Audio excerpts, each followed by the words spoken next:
তোমাৰ যিমান ভাল বন্ধু নাথাকক কিয়, তোমাৰ যিমান ক্লোজ ফ্ৰেণ্ড নাথাকক কিয়, তুমি যদি এদিন সৰু এটা কাজিয়া কৰা বা এদিন সৰু যদি এটা ভুল কৰা, তেনেহ'লে সি তোমাৰ বেয়া গুণবোৰ বা বেয়া কথাবোৰ আনৰ আগত কৈ ফুৰিবই।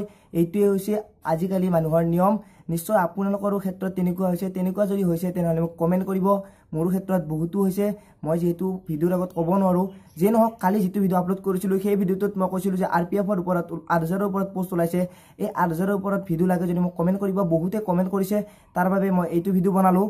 এই ভিডিঅ'টোৰ বাবে মই আগতে দুটামান কথা কৈ ল'ম।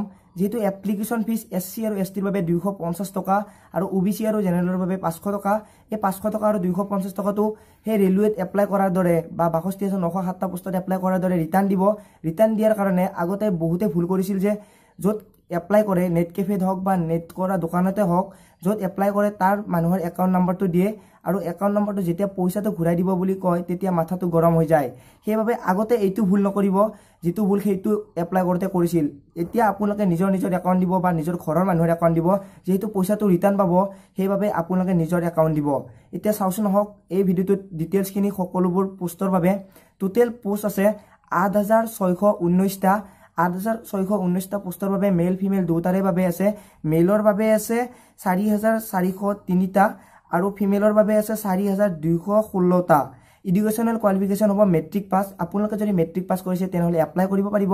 যিহেতু এপ্লাই এক্টিভেট কৰি দিয়া নাই, অৰ্থাৎ অনলাইন লিংকটো এতিয়ালৈকে এক্টিভেট কৰি দিয়া নাই, 1 তাৰিখৰ পৰা এক্টিভেট কৰি দিব আৰু লাষ্ট ডেট হ'ব 30/6/2018। জুন মাহৰ লাষ্টৰ দিনটোত হ'ব লাষ্ট ডেট। সেই এমাহৰ ভিতৰত এপ্লাই কৰিব লাগিব।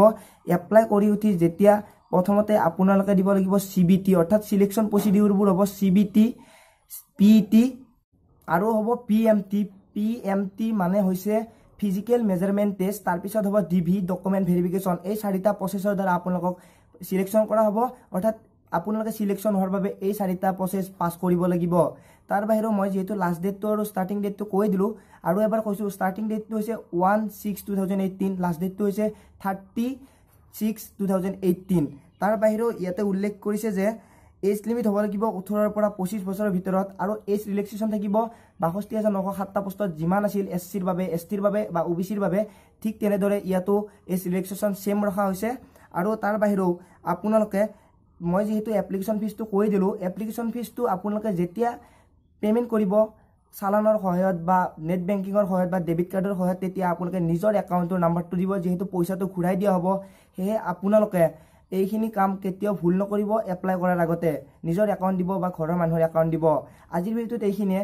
তাৰ বাহিৰেও যিহেতু এপ্লাই অনলাইন খুলি দিয়া নাই, এপ্লাই অনলাইন খুলি দিয়াৰ পিছদিনা মই এটা ভিডিঅ' বনাম য'ত আপোনালোকে ফিজিকেল ষ্টেণ্ডাৰ্ড টেষ্টৰ বাবে কি কৰিব লাগিব বা দৌৰিব কিমান লাগিব বা CBTৰ বাবে কিমান নাম্বাৰ থাকিব, কিমান আহিব ৰিটেন টেষ্টত, তাৰ বাহিৰেও কুৱেশ্যন পেপাৰবোৰ কেনেকুৱা ধৰণৰ হ'ব, সকলোবোৰ ভিডিঅ' বনাম। তাৰ বাহিৰেও এপ্লাই অনলাইন কেনেকৈ কৰিব লাগিব তাৰ ওপৰতো এটা ভিডিঅ' বনাম। আজিৰ ভিডিঅ'টোত এইখিনিয়ে। ভিডিঅ'টোৰ পৰা যদি আপোনালোকৰ লাভ হৈছে তেনেহ'লে লাইক কৰিব, শ্বেয়াৰ কৰিব, আৰু যদি মোৰ চেনেলটো এতিয়ালৈকে ছাবস্ক্ৰাইব কৰা নাই, ছাবস্ক্ৰাইব কৰিব একেবাৰে নাপাহৰিব, আৰু কাষতে থকা ঘণ্টাৰ ঘণ্টাটো প্ৰেছ কৰিব একেবাৰে নাপাহৰিব। আজিলৈ মানে পুনৰ লগ পোৱাৰ আশাৰে মই জিতুমণি, জয় আই অসম।